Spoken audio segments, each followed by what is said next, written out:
കേരള പോലീസും പോലീസിംഗ് രീതിയും പൊതുസമൂഹത്തിൽ വലിയ രീതിയിലുള്ള വിമർശനങ്ങൾ ഏറ്റുവാങ്ങുകയാണ്. അടുത്ത കാലത്തായി പോലീസിന്റെ ഭാഗത്തു നിന്നുണ്ടാകുന്ന ഇടപെടലുകൾ വലിയ രീതിയിൽ വിമർശനം ഏറ്റുവാങ്ങുന്നുമുണ്ട്. അപ്പോഴും LDF സർക്കാരിലെ രണ്ടാമനായ CPI അതിലൊന്നും ഒരു പ്രശ്നവും കാണുന്നില്ല എന്ന് തോന്നിക്കുന്നതാണ് CPI സംസ്ഥാന സമ്മേളനത്തിൽ അവതരിപ്പിച്ച രാഷ്ട്രീയ റിപ്പോർട്ട്.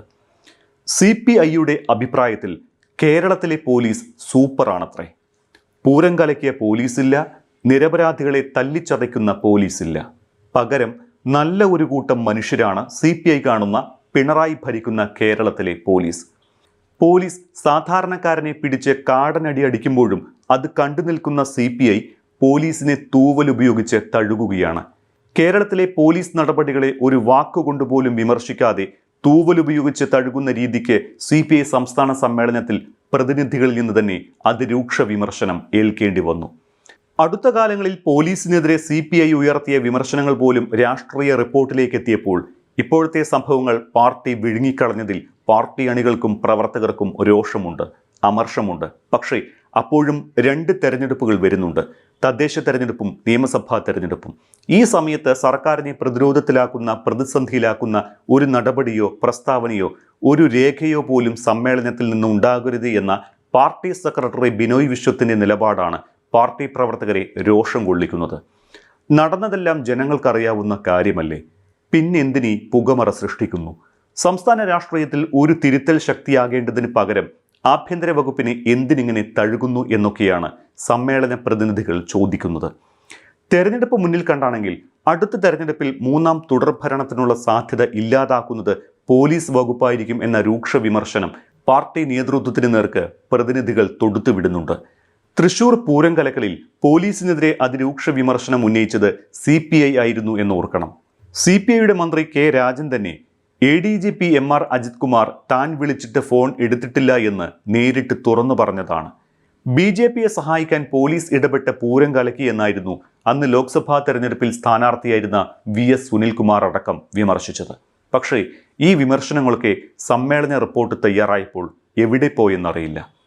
പാർട്ടി നേതൃത്വം അത് വിഴുങ്ങി. പകരം പോലീസിന് ഗുഡ് സർട്ടിഫിക്കറ്റ് കൊടുത്തു. രാജ്യത്തെ തന്നെ ഏറ്റവും മികച്ച സേന കേരള പോലീസാണത്രേ. അന്വേഷണ മികവിൻ്റെ കാര്യത്തിൽ അങ്ങനെയാണെന്ന് സമ്മതിച്ചാൽ പോലും പൂരം കലക്കലും കസ്റ്റഡി മർദ്ദനവും അടക്കമുള്ള കാര്യങ്ങളിൽ CPI സ്വീകരിച്ച നിലപാടുകൾ അത് എവിടെ പോയെന്ന ചോദ്യം സ്വാഭാവികമാണ്. അതുതന്നെയാണ് പൊതുചർച്ചയിൽ പ്രതിനിധികൾ ഉന്നയിക്കുന്നതും. കേരള പോലീസ് രൂക്ഷമായി വിമർശിക്കപ്പെടുമ്പോൾ റിപ്പോർട്ടിൽ പോലീസിന് തലോടലും മൃദു സമീപനവും എന്തിനാണ് എന്നും സംസ്ഥാന സെക്രട്ടറി പോലീസിനെ വെള്ളപൂശുന്നത് എന്തിനാണ് എന്നുമുള്ള ചോദ്യം സമ്മേളന പ്രതിനിധികളിൽ നിന്ന് CPI നേരിട്ടുകൊണ്ടിരിക്കുകയാണ്. തൃശൂർ പൂരം കലക്കലിൽ വിവാദമുണ്ടായി. ഇരയാക്കപ്പെട്ടത് മന്ത്രി രാജനല്ലേ എന്ന പ്രതിനിധികളുടെ ചോദ്യത്തിന് പാർട്ടി നേതൃത്വം എന്തു മറുപടി പറയും?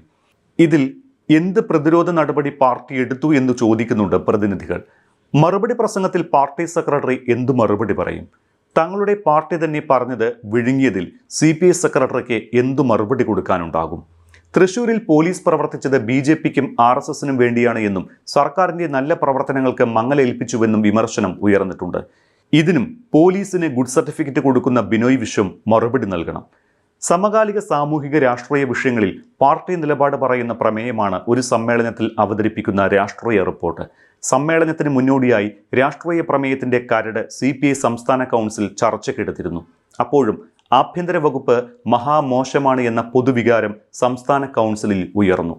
സ്വാഭാവികമായും പാർട്ടി യോഗത്തിൽ ഉരുത്തിരിയുന്ന അഭിപ്രായ പ്രകടനങ്ങളും യോഗത്തിന്റെ പൊതുവികാരവും റിപ്പോർട്ടിൽ പ്രതിഫലിക്കേണ്ടതാണ്. പക്ഷേ അവിടെ അതിനെയെല്ലാം മറികടന്നുകൊണ്ടായിരുന്നു പാർട്ടി സെക്രട്ടറി ബിനോയ് വിശ്വത്തിന്റെ തീരുമാനം. ബിനോയ് വിശ്വത്തിന് CPM വിധേയത്വമാണ് എന്ന് പോലും വിമർശനമുയർന്നു. തെരഞ്ഞെടുപ്പ് അടുത്തിരിക്കെ സർക്കാർ വിമർശനം രേഖകളിൽ ഉൾപ്പെടുത്താതെ നോക്കണമെന്ന ന്യായമാണ് ബിനോയ് വിശ്വത്തിൻ്റേത്. പക്ഷേ പൊതുജനത്തിനറിയാവുന്ന കസ്റ്റഡി മർദ്ദന പരമ്പരകളടക്കം സമീപകാലത്ത് ഒന്നുമില്ലാത്ത വിധം പോലീസ് സേനയും ആഭ്യന്തര വകുപ്പും പ്രതിരോധത്തിലായതിനെ എന്തിന് ന്യായീകരിക്കണമെന്നും പുകഴ്ത്തണമെന്നുമാണ് പ്രതിനിധികളുടെ സ്വാഭാവിക വിമർശനം. ADGP MR അജിത് കുമാറിന് സർക്കാർ സംരക്ഷണം നൽകുമ്പോൾ അജിത് കുമാറിനെ സംരക്ഷിക്കുന്നതിൽ എതിർസ്വരം ഉയർത്തിയത് LDF ഘടകകക്ഷിയായ CPI ആണ്. പൂരം കലക്കലിൽ പരാതിക്കാരൻ തന്നെ CPIയുടെ മന്ത്രിയാണ് എന്ന് ഓർക്കണം. ആ മന്ത്രിക്ക് പിന്തുണ നൽകാൻ പോലും സാധിക്കാത്ത പാർട്ടി സംവിധാനം എന്ന വിമർശനവും സമ്മേളനവേദിയിൽ ഉയരുന്നു. CPI മുൻ സെക്രട്ടറിമാരായ വെളിയം ഭാർഗവനെയും CK ചന്ദ്രപ്പനെയും പോലുള്ള മഹാരഥന്മാരും കർക്കശക്കാരും ഇരുന്ന കസേരയിലാണ് ബിനോയ് വിശ്വം ഇരിക്കുന്നത് എന്ന് ഓർമ്മ വേണമെന്നും CPI നേതാക്കൾ ഓർമ്മപ്പെടുത്തുന്നുണ്ട്. ഗ്രൂപ്പ് ചർച്ച ആരംഭിച്ചതു മുതൽ CPM ആണ് CPIയുടെ വിമർശനത്തിലെ പ്രധാന ഉന്നം. മുഖ്യമന്ത്രി പിണറായി വിജയന് MR അജിത് കുമാറുമായി വഴിവിട്ട ബന്ധമുണ്ടെന്ന സമ്മേളന പ്രതിനിധികളുടെ ആരോപണത്തിന് CPI നേതൃത്വം എങ്ങനെ മറുപടി പറയും എന്നറിയില്ല. MR അജിത് കുമാർ ചെയ്യുന്നതിനെയെല്ലാം സംരക്ഷിക്കുന്നത് മുഖ്യമന്ത്രിയാണ് എന്നാണ് കൊല്ലത്ത് നിന്നുള്ള പ്രതിനിധികൾ വിമർശിച്ചത്.